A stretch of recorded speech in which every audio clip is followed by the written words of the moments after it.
First question है the reactant in 4 chemical reactions are given below. इसमें reactant दे रखे हैं हमने।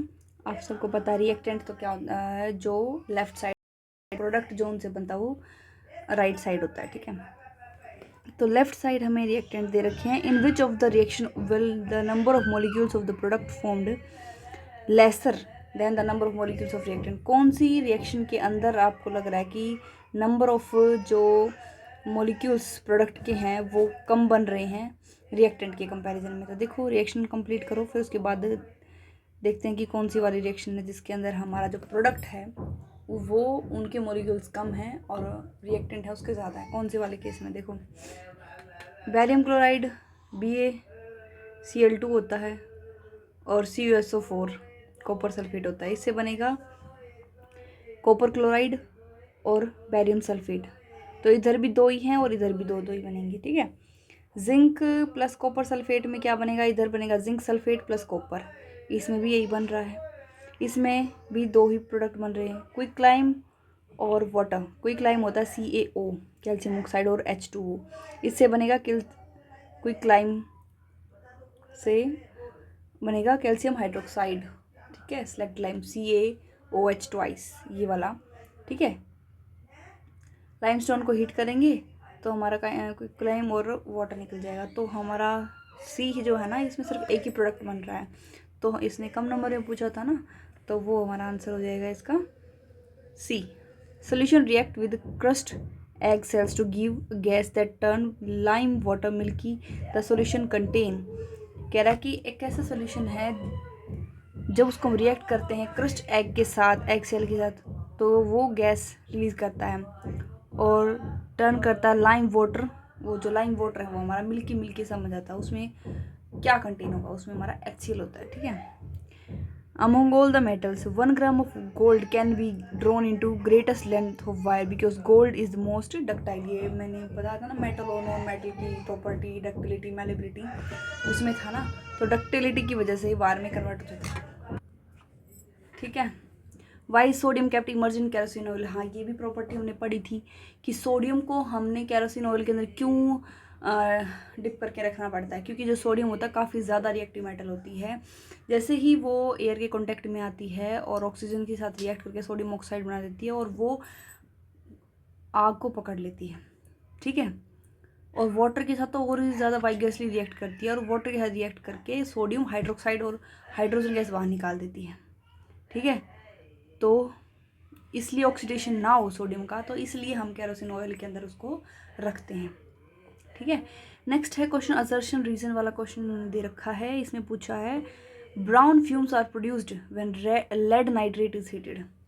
जब हम लेड नाइट्रेट को हीट करते हैं तो ब्राउन फ्यूम्स बनती हैं। ठीक है, रीज़न क्या है कि नाइट्रोजन डाइऑक्साइड जो है is produced as by product. इसमें जो रिएक्टेंट से जो प्रोडक्ट बन रहा है वो नाइट्रोजन डाइऑक्साइड बन रही है due to decomposition. Lead nitrate जो होता है ना, PbNO3 लेड नाइट्रेट होता है, वो डिकम्पोज होके नाइट्रोजन डाइऑक्साइड गैस प्रोड्यूस करता है, तो जिस वजह से ब्राउन फ्यूम्स प्रोड्यूस होती हैं। तो दोनों सही हैं बिल्कुल, भी करेक्ट एक्सप्लेनेशन है एक ही, तो इसका आंसर हो जाएगा आपका A। ठीक है, next, why should a magnesium ribbon can be clean before burning in air. हाँ, एयर के अंदर बर्न करने से पहले हम मैग्नीशियम रिबन को क्लीन क्यों करते हैं? क्योंकि मैग्नीशियम काफ़ी रिएक्टिव मैटर होती है। जैसे ही एयर के एक्सपोज में आएगी तो ऑक्सीजन क्या रिएक्ट करके white coloured layer magnesium dioxide की सरफेस के ऊपर बन जाएगी और ये लेयर क्या करेगी? प्रिवेंट करेगी मैग्नीशियम की बर्निंग को। ठीक है, तो मैग्नीशियम रिबन उसको क्लीन किया जाता है। ठीक है, एयर में बर्न करने से पहले, जैसे मैग्नीशियम और ऑक्सीजन का क्या बन जाएगा? Magnesium oxide. ठीक है, नेक्स्ट क्वेश्चन है while diluting an acid why it is recommended the acid should be added to water not water to acid. जब हम एसिड को डाइल्यूट करते हैं, डाइल्यूट का मतलब होता है जो चीज़ उसमें डाल रहे हैं ना, पानी ज़्यादा होता है और जो उसमें डाली जाती है वह चीज़ कम होती है। जैसे एसिड डाल रहे हैं, HCl एसिड है ना, वो बिल्कुल थोड़ी अमाउंट में होता है और पानी ज़्यादा होता है, तो वो होता है डाइल्यूट। और कंसनट्रेटेड आ जाए तो अपोजिट हो जाएगा, पानी कम हो जाएगा और जो एसिड या बेस कुछ भी डाला जाता है वो ज़्यादा अमाउंट हो जाएगी। ठीक है, सो हम क्या करते हैं, इसने पूछा कि क्यों ये रिकमेंड किया जाता है कि एसिड को वाटर के अंदर डालना चाहिए। एसिड के अंदर वाटर नहीं, वाटर के अंदर एसिड डाला जाता है। क्यों भाई? क्योंकि क्या होता है इसमें एकदम से एसिड के अंदर अगर हम वाटर डालेंगे ना तो वो एकदम से वो पूरा काफ़ी ज़्यादा वास्ट रिएक्शन हो जाएगी। उस कंडीशन में बिककर ही टूट जाता है हमारा, ठीक है। उसमें हाइड्रोनियम आयंस हमारे बन जाते हैं H3O+ वाले, ठीक है। ये ठीक है। नेक्स्ट क्वेश्चन है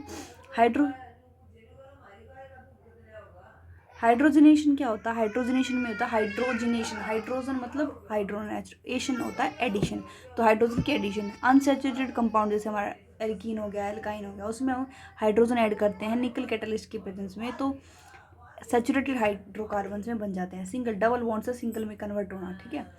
इंडस्ट्रियल एयर एप्लीकेशंस क्या क्या है? The process is use for conversion of vegetable oil into vegetable ghee. उस टाइम पे हम हाइड्रोजनेशन रिएक्शन करते हैं। वेजिटेबल ऑयल यूज़ करते हैं हम घर पे, है ना, उसमें हाइड्रोजन ऐड करते हैं ना, तो निकल कैटलिस्ट की प्रेजेंस में वेजिटेबल घी में कन्वर्ट हो जाता है, ठीक है। CnH2n इसका फॉर्मूला होता है एल्कीन का, ठीक है। इथेनॉइक एसिड, ये फॉर्मूला भी मैंने बताया हुआ था, ठीक है। CH3COOH, इथेनॉइक एसिड कैसे बना? 2 कार्बन है, इथ, ओइक एसिड के लिए COH ग्रुप लगा हुआ है, ठीक है। ये इसकी डॉट स्ट्रक्चर है इस टाइप से। और H2S में 2 हाइड्रोजन और 1 सल्फर। सल्फर की 16 होता है ना एटॉमिक नंबर, तो वैलेंसी कितनी होती है? 2, तो इसलिए 2 हाइड्रोजन इसके साथ लग जाएंगे। और ये इनकी डॉट स्ट्रक्चर दोनों भी साथ साथ बनाई, तो मर्जी है डॉट स्ट्रक्चर देखो। हाँ, इन्होंने बोला था ना डॉट स्ट्रक्चर बना के दिखाओ, तो इस टाइप से बनानी है। प्रोपेनोन 1, प्रोपेनोन में 3 कार्बन है हमारे और 1 इसमें CO ग्रुप लगा हुआ है, ठीक है। ये इलेक्ट्रॉन डॉट स्ट्रक्चर है हमारी। नेक्स्ट क्वेश्चन है ये हाँ, एक कौन कैसे आप कंफर्म करोगे एल्कोहल और कार्बोक्सिलिक एसिड में डिफ्रेंशिएट कैसे करोगे कि ये कार्बोक्सिलिक एसिड है, ये अल्कोहल है?